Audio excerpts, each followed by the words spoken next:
Shalom Adonai, a paz do Senhor, povo de Deus. Seja muito bem-vindo a mais uma aula de teologia. E hoje o assunto é História da Igreja, lição 3, tá?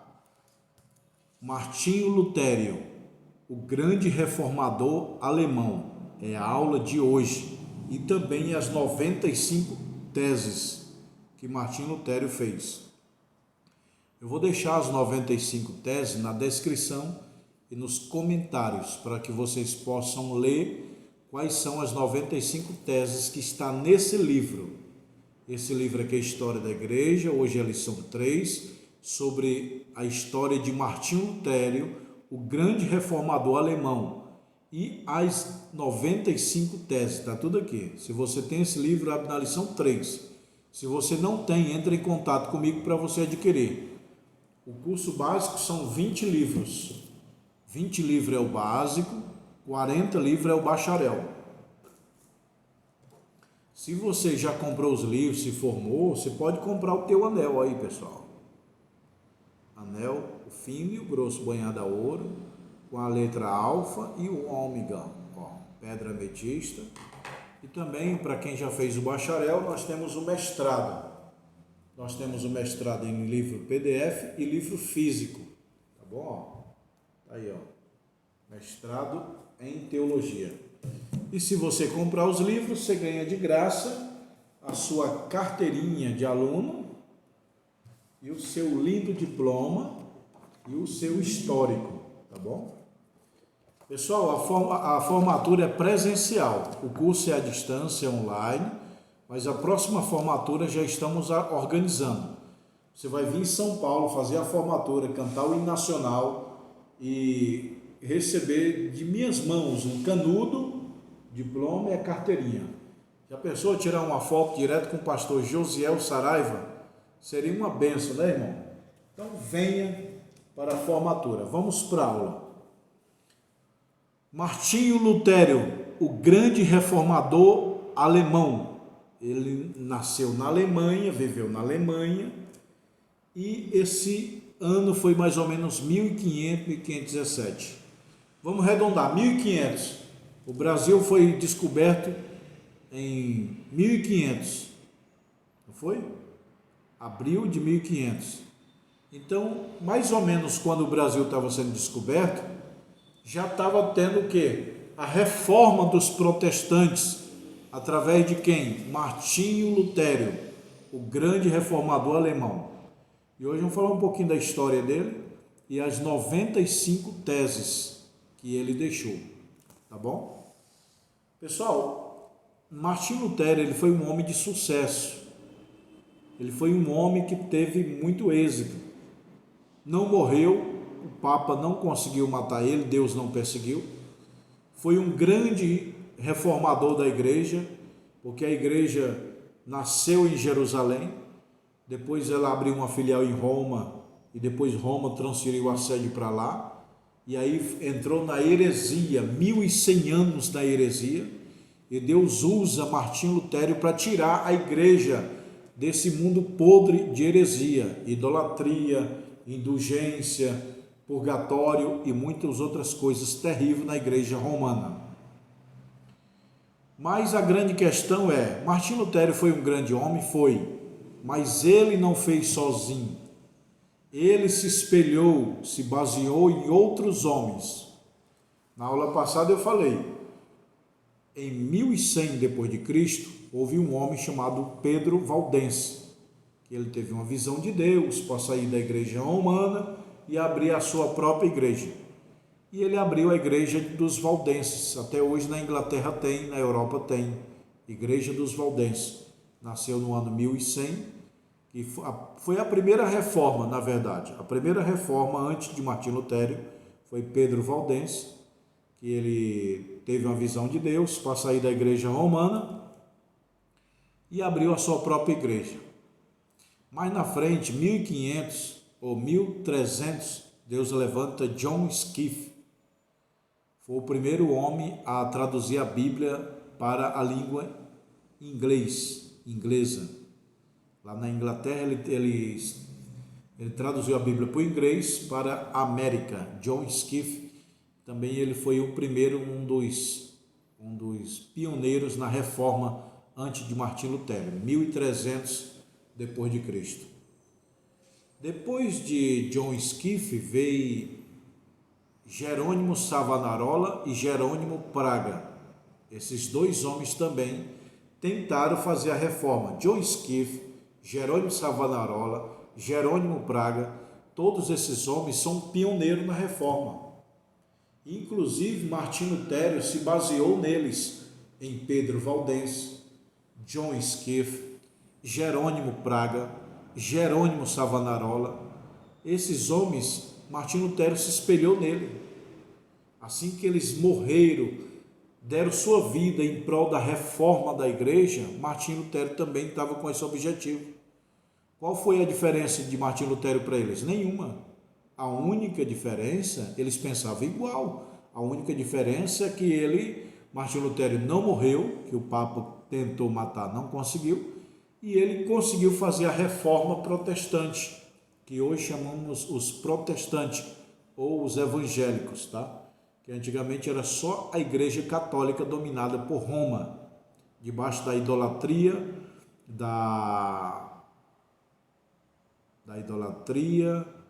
de cobrança pela indulgência e muitas coisas, adoração de imagem, tá? Então, Martim Lutero se espelhou nesses homens, Pedro Valdense, John Skeff, Jerônimo Savonarola, Jerônimo Praga. Inclusive, Jerônimo Savonarola e Jerônimo Praga foi queimado na fogueira.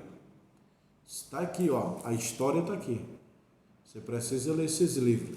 Ele foi queimado na fogueira antes de Martim Lutero. Tentando reformar a igreja, o Papa não permitiu, mandou matar. John Skeff também, queimaram o corpo dele. Depois de muito tempo foram lá ver o sepulcro dele, mas John Skeff também morreu queimado. Martim Lutero conseguiu sobressair a morte e conseguiu fazer a reforma. Então todo mundo diz, Martim Lutero foi o grande reformador alemão. Sim, porém ele se espelhou em quem? Tem um ditado que diz assim, ó, nesse mundo nada se cria, tudo se copia. Então, Martim Lutero não criou a reforma, ele se copiou a reforma dos antecessores a ele. Entendeu?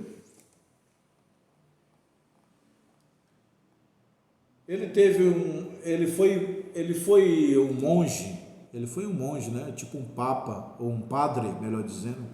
Ele era sacerdote, Martim Lutero era sacerdote na igreja católica, ele tinha aula de teologia romana, de teologia católica, e ele discordava dos professores em sala de aula. Isso se deu, Martim Lutero nasceu no centro da Alemanha, na região de Turíndia, 1483. O pai de Lutero pertencia a uma família de camponeses. Martim Lutero, o pai dele, a mãe dele, nasceu na roça, na fazenda. Isso se deu no ano 1483. Está vendo? O Brasil não era nem descoberto. Martim Lutero já estava estudando, já estava correndo, fazendo a correria dele para ser sacerdote na igreja católica.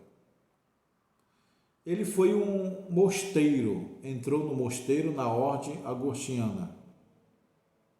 Em 1507 foi ordenado e celebrou a primeira missa. Martim Lutero fazia missa na igreja católica. No inverno de 1808, ensinou a teologia de um semestre da universidade fundada. Olha aí, ele já vinha estudando teologia católica naquela época. Só que durante as aulas, eles discordavam dos professores. A igreja católica não tem o poder de salvar, não, dizia ele. É Jesus Cristo. A salvação não está em indulgência, não está em purgatório. A salvação está na fé em Jesus Cristo. É isso que ensinava Martim Lutero.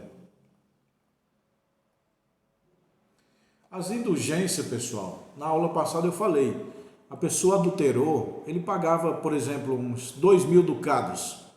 Eu não sei exatamente o valor, mas vamos arredondar.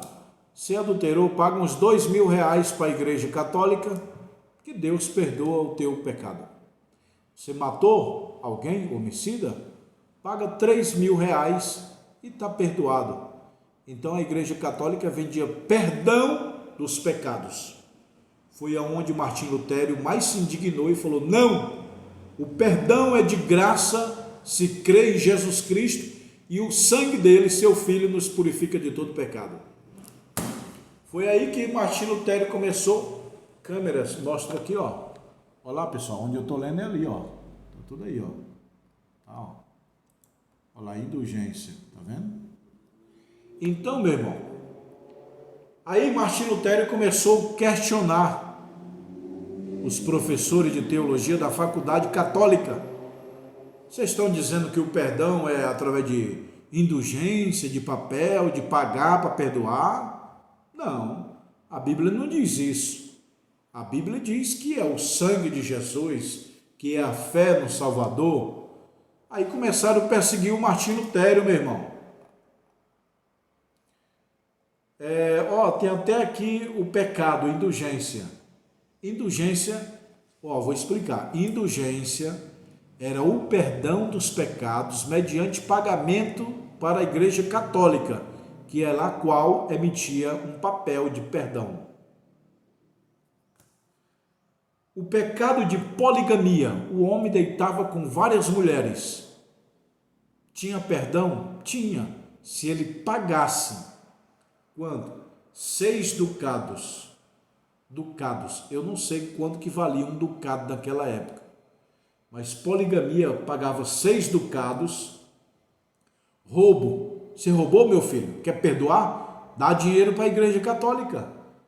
9 ducados. Homicida, 8 ducados. Feitiçaria, 2 ducados.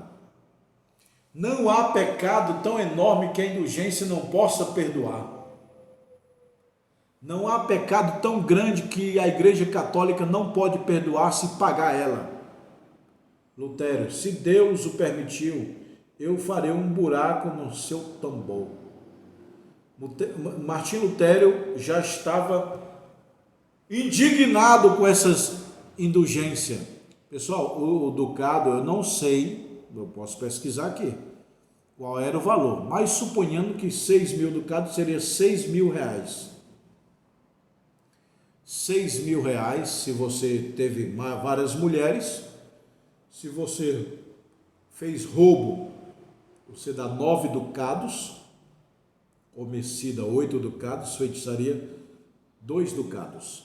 Não sei quando é o ducado, se for 1.000, seria 6.000 mais ou menos, perdão. Então isso indignou Martim Lutero e ele não aceitou cobrar para perdoar. O perdão, segundo a Igreja Católica, estava na mão do Papa, na mão da Igreja Romana. E ele só autorizava o perdão mediante um papel se pagasse. Indulgência. Indulgência é pagar pelo pecado. Pagar dinheiro, ducados. Ducados era a moeda da época. Hoje seria reais. 5.000 reais por um adultério. 10.000 reais por um homicida. A Igreja Católica estava arrecadando muito dinheiro, dizendo que estava perdoando os pobres coitados. Aí Martim Lutero cria as 95 teses, que eu vou ler algumas delas aqui, tá bom?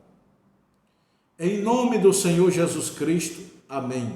Primeira tese de Martim Lutero, dizendo nosso Senhor e Mestre Jesus Cristo: arrependei-vos, certamente que toda a vida de seus crentes na terra seja contínuo e de interrupto arrependimento. Primeira tese de Martim Lutero. Inclusive eu vou deixar aqui nos comentários, na descrição, as 95 teses. E se não for possível eu conseguir, o YouTube permitir colocar as 95, eu coloco. Senão eu vou colocar até onde ele permitir, porque o texto é muito extenso. São 95 teses. Então, se você não vê as 95 teses aí na descrição, nos comentários, é porque o programa do YouTube não permite, tá bom? Tem a capacidade de colocar o texto.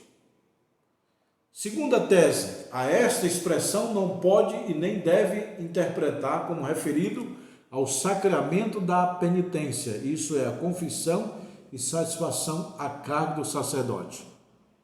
Pessoal, hoje nas igrejas da Assembleia de Deus, eu sou da Assembleia de Deus, a pessoa peca, ele vai para o pastor confessar. Só que o perdão não é do pastor. O pastor vai perdoar o meu adultério? Não. Quem vai perdoar é Deus, meu irmão. É Deus que vai perdoar o seu pecado. E para que confessar para o pastor? Para ele te ajudar. É igual o médico não cura ninguém. É o remédio que ele passa que vai curar. Entendeu? Então, o pastor é como uma espécie de médico. Você chega lá, pequei, roubei, matei, prostituí, ele vai orar, vai interceder, mas o perdão maior vem de Deus. E uma coisa aqui para nós, preste atenção. Se um homem adultera, ele pede perdão a Deus, Deus vai dizer, eu posso te perdoar, meu filho, mas você confessou para tua esposa?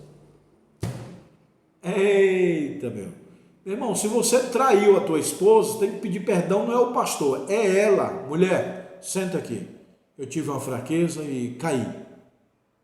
Se você roubou o teu patrão, você tem que ir lá e dizer assim, ó, me perdoe, eu te roubei.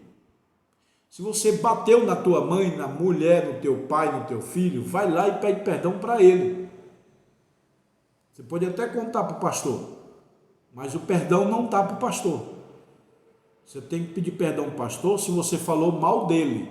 Esse pastor não presta, esse pastor é safado. Você falou mal do pastor, então vá lá pedir perdão para ele. Pastor, o senhor me perdoe que eu falei mal do senhor.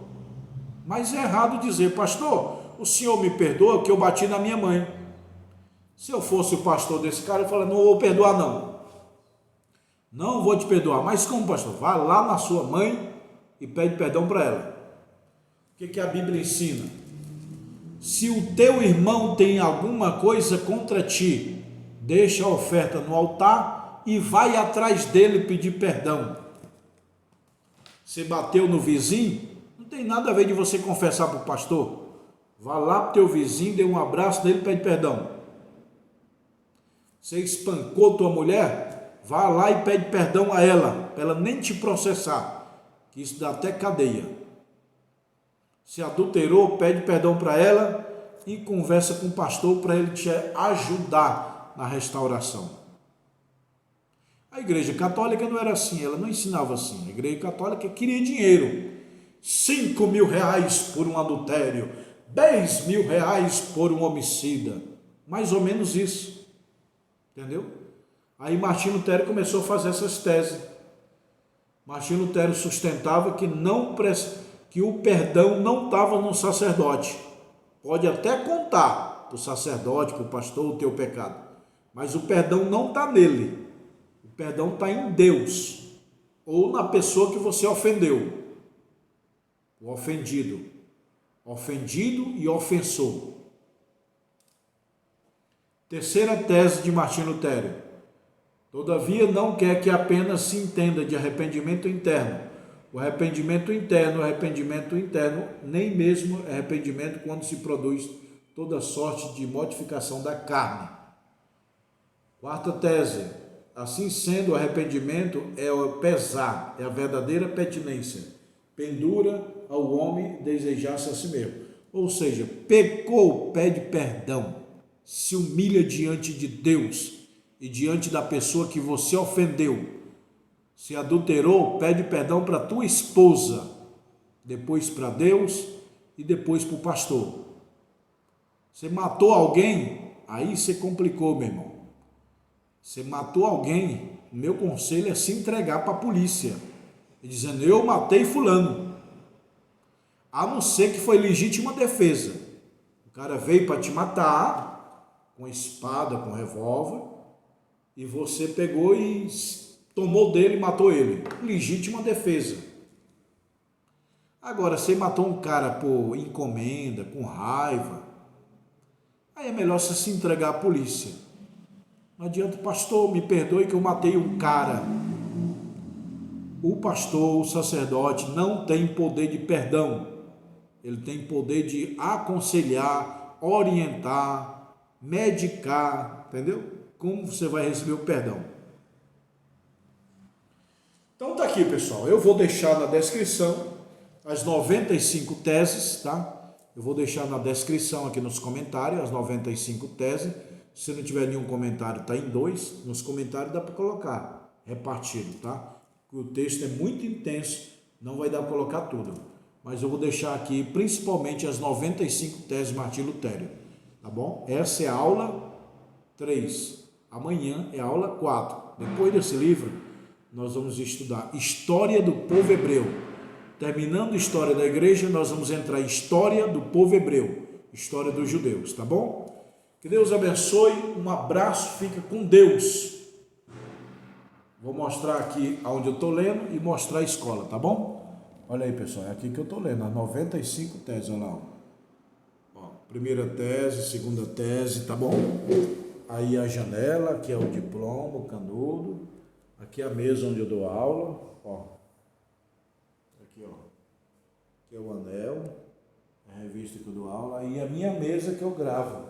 Minha mesa de gravação tá aí. Agora aqui é a entrada da escola, ó. Tem salas aqui, salas lá.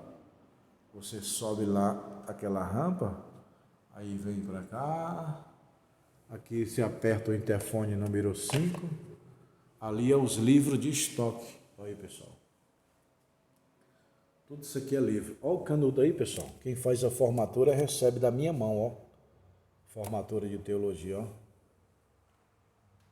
Aí, teologia, cristologia, tá tudo aí, ó. Quem quiser abrir uma escola, me chama no WhatsApp. Esse livro pode ser teu. Você põe um adesivo aqui, ó. Ou se quiser abrir uma extensão, um núcleo aí na tua igreja, você me chama no WhatsApp. Ou se você quer adquirir os livros, eu coloco nos correios. Aqui é os anéis, olha lá. Os anéis tá tudo aí, ó. Aí, pessoal, o anel tá tudo aqui, ó. Entendeu? Então tá aí, meus irmãos. Quem quiser falar comigo, tá aqui, ó. Aqui é eu, aqui é meu telefone. Você fala direto comigo, tá bom?